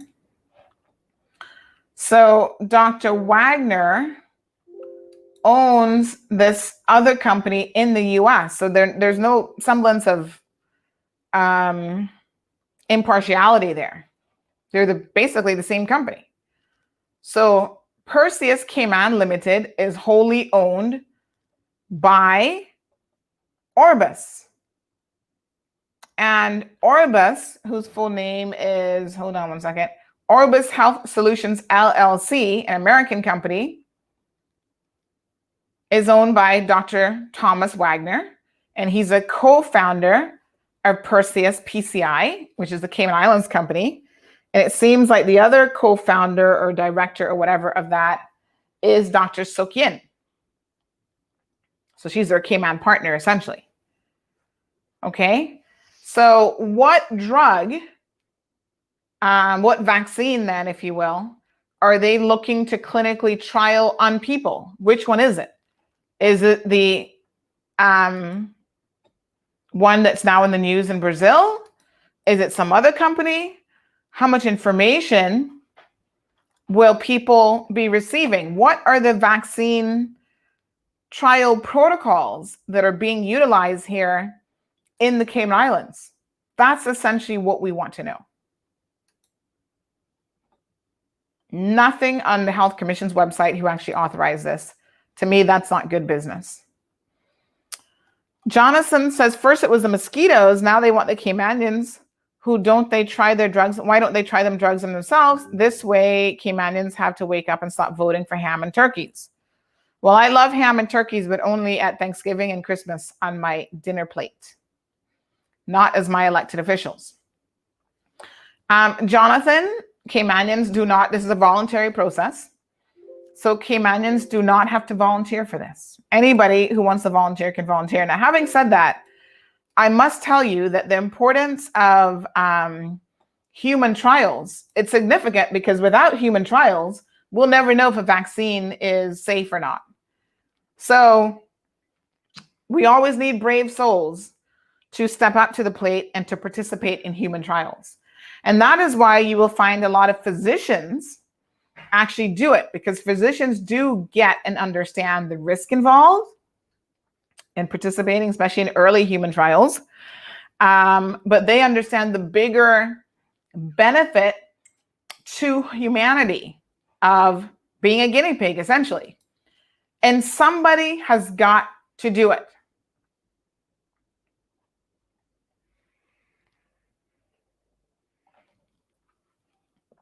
Right? Somebody has got to do it. Without human trials, no drug would ever be approved.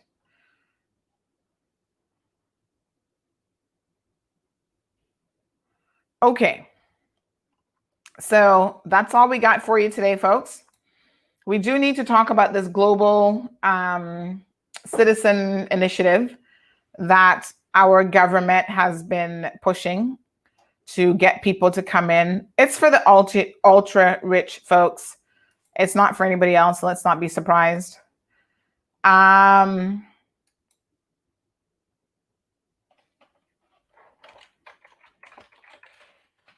So no worries. We will get that sorted out.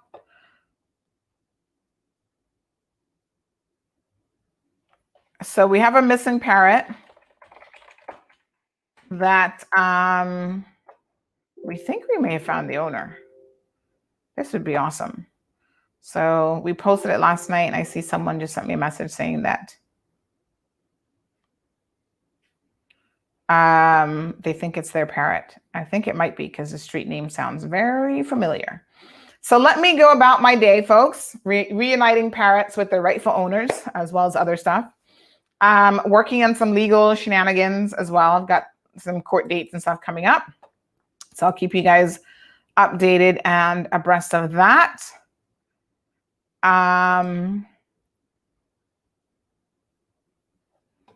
Getting some strange emails that look like spam, which we will be deleting here shortly. Folks, have a good day. As our good friend Johan Moxham always say, stay woke. The only way that you can stay woke, one eye always open, is you've got to ensure that you have information and you have accurate information. Our government says only get your accurate information from them. Well, we say, hold on a second, not so quick. Okay? In other breaking news this morning, China claims that they have a COVID-19 vaccine. And it says the headline in this Times article says you can now get a COVID-19 vaccine in China. That might not be a good thing. Woo! China. So the treatment in China costs $300 at a private hospital in a Chinese capital of at the Taipei Hospital in Beijing from a company called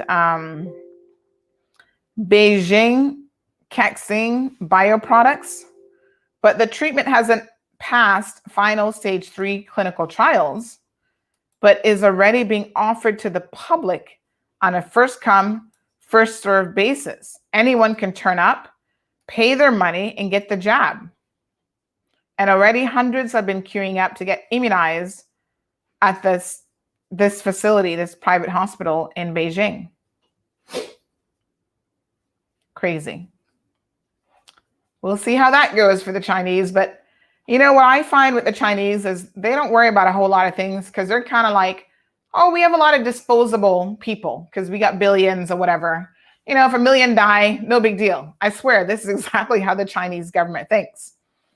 So they are not worried one bit about losing some people. Here in the Cayman Islands, we got to worry because our population isn't really that big. Mr. Walton, thank you so much. Corey, hey, Corey. Corey's tuned in watching us this morning. Hopefully you caught some of the show or most of the show. Don't forget, folks, you can always go back and watch the show. Obviously, YouTube, Facebook. We started podcasting it. So we upload the podcast. We did a story in that in case you missed it, where you can watch or listen to the podcast as well. And you can actually tie it into your Amazon Alexa devices and queue it up every single day to hear the show. So lots of options to ensure that you don't miss it. And that's all we got. Today's Thursday. Am I right? Yes. So Thursday means that we have an evening show coming up. So let's see what discussions flush out. I'm waiting on a few responses from government. Haven't received them. Big shout out to the RCIPS, by the way. They have been doing a fantastic job recently of responding to our queries and our questions. And we do have an update, a little bit of an update on the young lady who had been run over by someone in the parking lot a few weeks back. So we will be posting that update a bit later on today. They now respond to our questions, which is fantastic. So we really appreciate that. I can tell you guys that this has been a change that has come about after Coco. Hey, a change that has come about as a result of, I don't need that. A change that has come about as a result of a change that has come about as a result of what are we calling it, folks? As a result of Everything's going crazy. Coco, everyone is going crazy around here right now. A change that has come about as a result of one person leaving the RCIPS, which was the press manager, Jacqueline Carter.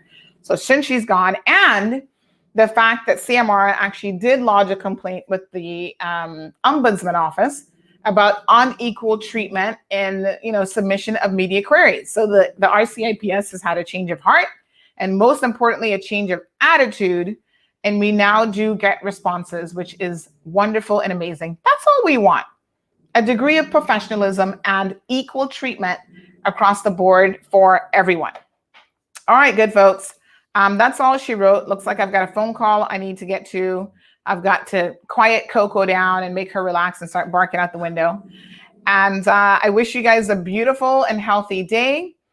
Remember, we are still in the midst of a COVID-19 pandemic. Continue to do all of the things that you need to do. Wash your hands, sanitize all of your stuff. I'm actually going online today and looking for a new keyboard. Remember I was telling you guys about my germaphobe with like keyboards and stuff? So I'm going to spray this down with Lysol today as I do on a regular basis. But I kind of feel like I need a new one anyway. And try to keep the hands clean as much as possible and all of those other wonderful things. And we will reach out to government about why they're not updating their website. Don't know what to tell you. All right, good folks. Stay blessed, not stressed, and we shall see you this evening at 7 p.m. Thank you for tuning in to another edition of The Cold Hard Truth. Make sure to check Facebook for showtimes and more information and the latest news at CaymanMarlRoad.com. Subscribe to our IG and Facebook pages to get the latest happenings.